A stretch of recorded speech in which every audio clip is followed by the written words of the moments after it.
Que ceux qui vont être ordonnés prêtres s'avancent. Armel Bouchacourt,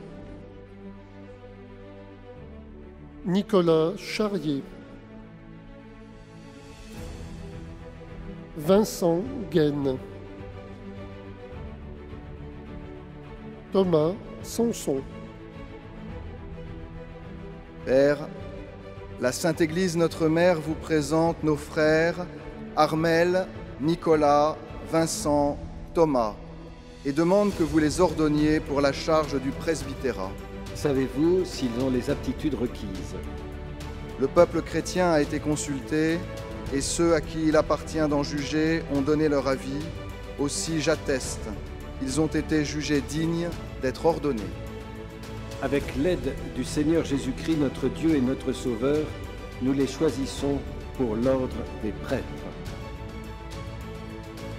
Cher Nicolas, cher Armel,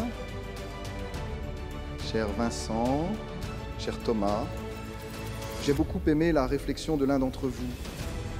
Par le baptême, par les sacrements, nous sommes liés au Seigneur.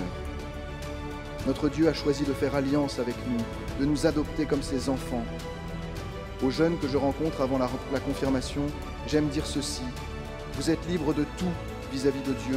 Vous pouvez l'aimer et le renier, comme Pierre lui-même l'a fait. Le louer ou le persécuter, comme Paul lui-même l'a fait. Vous pouvez aussi crier vers lui votre souffrance et vous plaindre, et pousser un énorme coup de gueule contre lui, comme les psaumes eux-mêmes le font. Il y a une chose dont vous n'êtes pas libre. Vous ne pouvez pas empêcher Dieu de vous aimer. Au baptême, il a choisi de se lier à vous pour toujours. Quoi que vous fassiez, il vous aimera.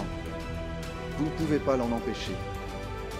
Le Christ a aimé l'Église et s'est livré pour elle. Par l'Église, il se lie à chacun de ses enfants pour toujours. Un homme devient père à la naissance de son enfant, mais il a besoin de temps. On devient père en vivant la paternité. Je vous demande, pour être des prêtres selon le cœur de Dieu, de vous laisser façonner par la vie, de vous laisser changer par les gens, de prendre le temps d'écouter. Dans quelques instants, vous serez prêtre, mais vous n'aurez jamais fini de le comprendre. Vous n'aurez jamais fini de le devenir. Vos frères prêtres vont vous y aider, les fidèles laïcs aussi. Pour qu'ils puissent vous aider, ayez besoin des autres et soyez humbles. N'ayez pas peur de demander, n'ayez pas peur d'être faible.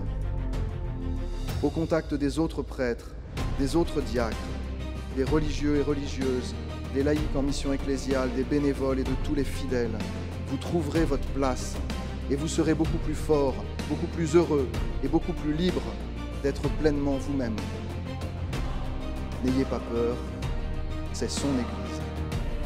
Les fidèles qu'il vous confie, ce sont les siens. Le sacerdoce auquel il nous fait participer, c'est le sien. Il est le seul maître, le seul Seigneur, le seul Père. Il nous fait confiance, il a besoin de nous et nous confie les clés. Mais il est la porte. Il nous envoie, il nous fait confiance, il nous accompagne, il ne nous laisse jamais seuls parce que c'est lui qui agit.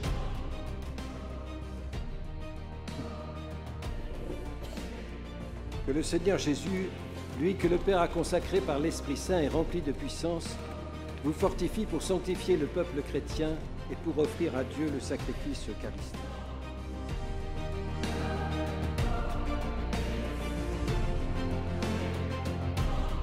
Recevez l'offrande du peuple saint pour la présenter à Dieu. Ayez conscience de ce que vous ferez. Imitez dans votre vie ce que vous accomplirez par ces rites et conformez-vous au mystère de la croix du Seigneur. Vous êtes ordonné prêtre dans une église qui est ballottée par les flots, qui est secouée de l'intérieur. Quelle chance vous avez! Aujourd'hui, plus qu'avant, vous savez que vous ne pouvez pas vous appuyer uniquement sur vous, que plus que jamais, vous aurez besoin des autres. Que plus que jamais, sa grâce se déploie dans la faiblesse, que plus que jamais, le mystère pascal se réalise dans la souffrance du vendredi comme dans le silence du samedi. C'est lui qui aime et qui sauve. Plus que jamais, reposez-vous sur lui. Il est la résurrection et la vie. Il est le Christ, le Fils du Dieu vivant. Amen.